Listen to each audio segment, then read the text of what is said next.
scared me after done it, but I was mad, see, fucking mad. I was working the fair up to Adams County.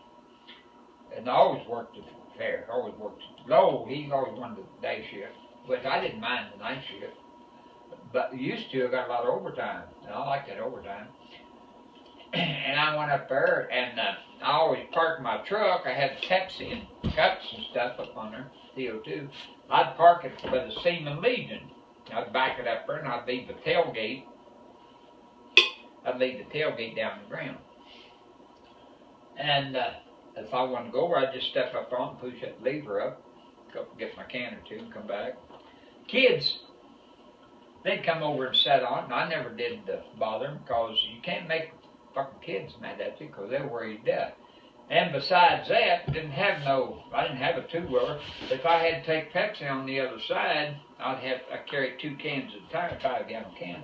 Well, them boys over playing grab ass, them little old girls, well, they'd say, how many you need over? And I'd say 6. Well, each one would grab 2 apiece, and they'd run over, and I'd just go over and make the ticket, see? Well, I come by there one day, and one night, old long-haired boy there, and they had the tailgate on the end. That fucker was standing there holding that lever down. They'd go, Well, it wouldn't go no further than run your battery down, see? And I said, hey, I don't mind you guys sitting on it or anything, but I said, don't be doing that, because I said, you'll run my battery down in my truck, and then it won't start tonight. And that's all I said, and I laughed, and I thought, now, that cocksucker, I could tell he's a fucking punk, had hair about that long. I went around like I was going around, I just got out of sight, I dropped down the hill and come back, and he was doing it again. I grabbed that cocksucker, and I said, I told you, I said, get your fucking ass out and leave it alone. I said, all of you get out or get off the truck and leave it alone. I said, God damn it, I said, I told you, you'll be running my battery down. Well, they all left, nobody said nothing. So at night, when the fair closed, I had to pick up all the empties. And I could carry 6 empties at a time, 3 in each hand. They had that Granger, and I was carrying them down there. And of course, they had most lights off. You could see the walk good, but I mean, the ring lights was closed and everything. I looked up there, and I had an extra Pepsi machine sitting up on the truck. I looked up there, and that cocksucker was standing up on that truck, had his dick out, pissing on that fucking Pepsi machine. I had took a spare in case one broke down. Boy, I set the fucking can down. I was so fucking mad I couldn't see. I went up there. Boy, I run up there and grabbed that some big fucking hair of the head. And I brought him clear down and hit the ground. And I grabbed him by the belt. And I picked that son of a bitch up, and that steel bed. And I rubbed his fucking nose in that piss. He blooded his fucking nose and blooded his mouth. And about that time, boy, here come 2 or 3 deputies up there. Well, one of them I went to police school with. Said, Charlie, what's the trouble? I said this cocksucker was pissing on this machine. I rubbed his nose in, and then I'm going to kick his fucking ass clear off in the fairground. And he said, well, go ahead, but said he's only 16 years old. I said, what? He said he's only 16.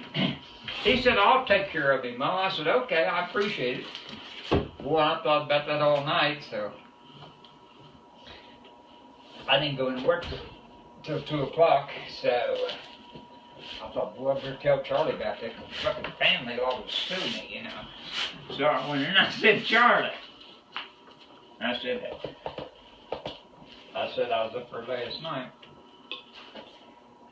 I said to some fucking long-haired hippie, he didn't like that long hair in him. I said, he come up there, and I said, he let my tailgate down and run him. And I said, I run him off, and I said, I got ready to leave. I said, as somebody, I'd seen him, he's up there, and I said, he pissed all over the Pepsi machine, pissed all over it. I said, I come in, I had to, and I did.